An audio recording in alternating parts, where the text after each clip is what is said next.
introduced, and for the first of 14 times tonight, here comes that ever-energetic bunny yell, Tucson.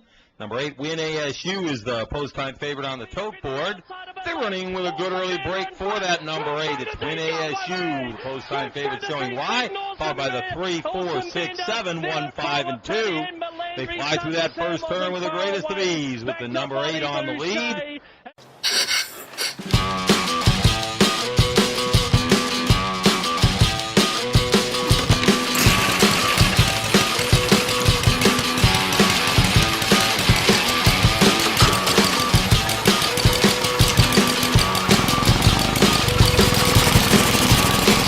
Hello, YouTube.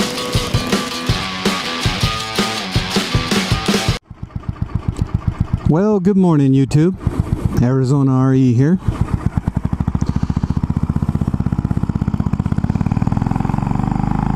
Whew. Little flat track in here, huh?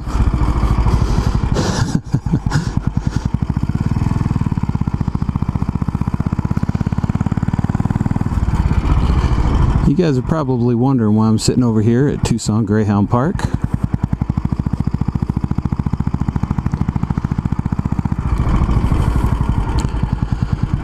I told you guys several years ago, or how I'd lost my puppy. Actually, I told you guys not too long ago, I think.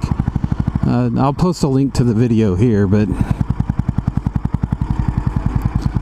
it wasn't that long ago I decided to tell you guys about my beautiful dog Haley, member of the family we had for 14 and a half years, and at the time she passed away, we'd actually had her longer than we'd had our kids. So you know, I'm one of those people, we make our dog part of our family. They're not just, you know, out in the yard or used strictly for hunting or anything like that. They're our pets are definitely family members, and I know a lot of you guys are the same way. Well, let me tell you what's going on. After Haley passed 3.5 years ago, after living a long and comfortable life with us,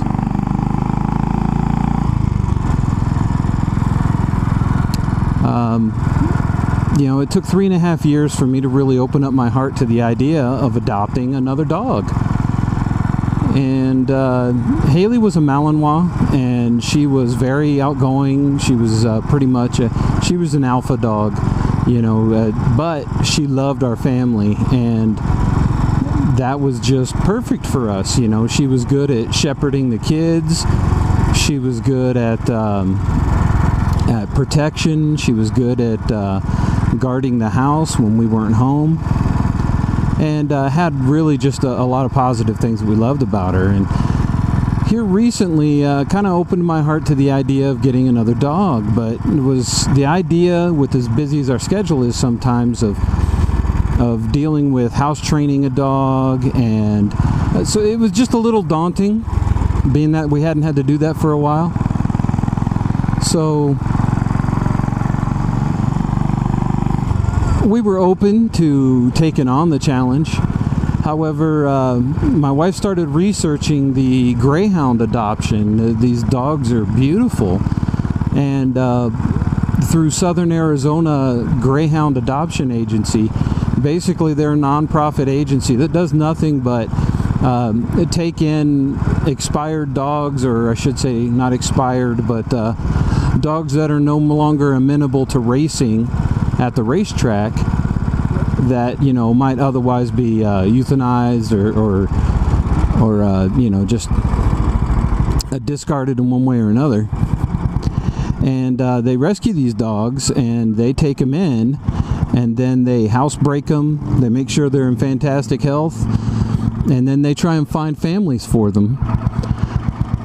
And that's what we went through. So at any rate, we went with Southern Arizona Greyhound Adoption, and we now have Lola. Lola is a brindle greyhound. She is 2.5 years old, so she's full grown. We know what size she's going to be from here on out.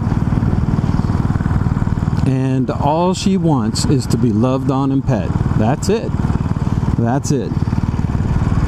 And her lifestyle now is so drastic from what it was when she was a racing pup. Now, as of the making of this video, what is it, mid-May?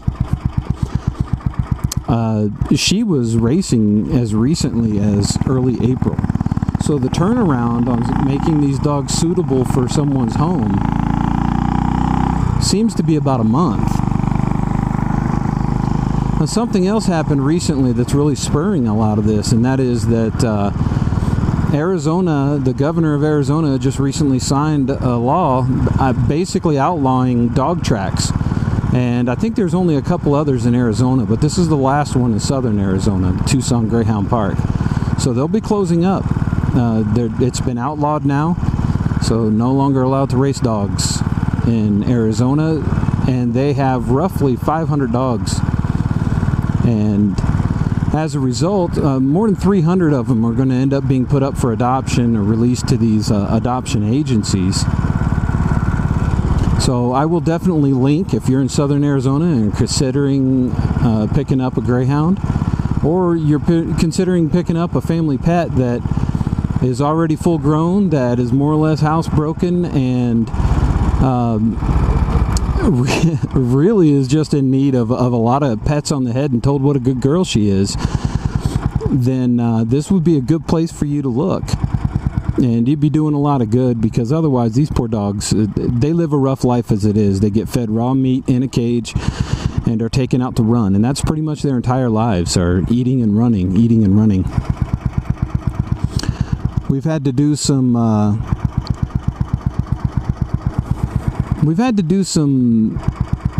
interesting research on these pups, because one thing is, you got to have them on a leash all the time when you're out and about, because they were trained from the moment they could walk to chase after rabbits, electronic rabbits, right?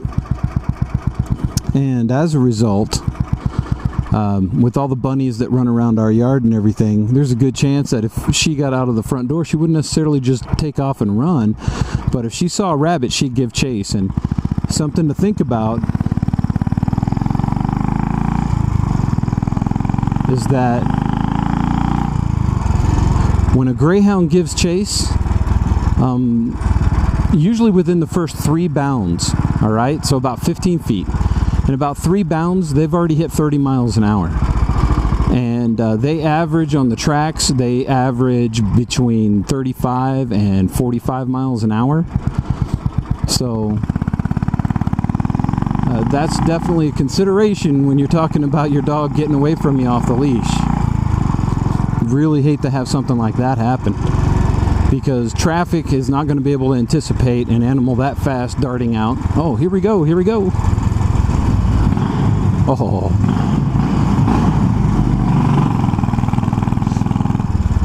I love it.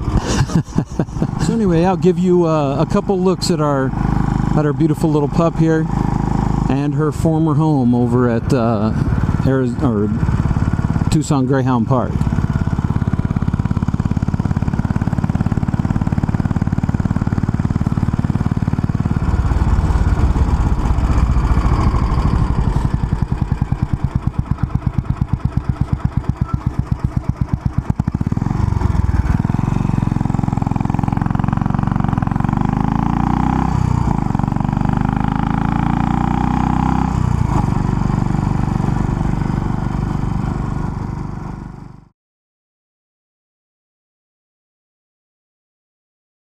What a puppy.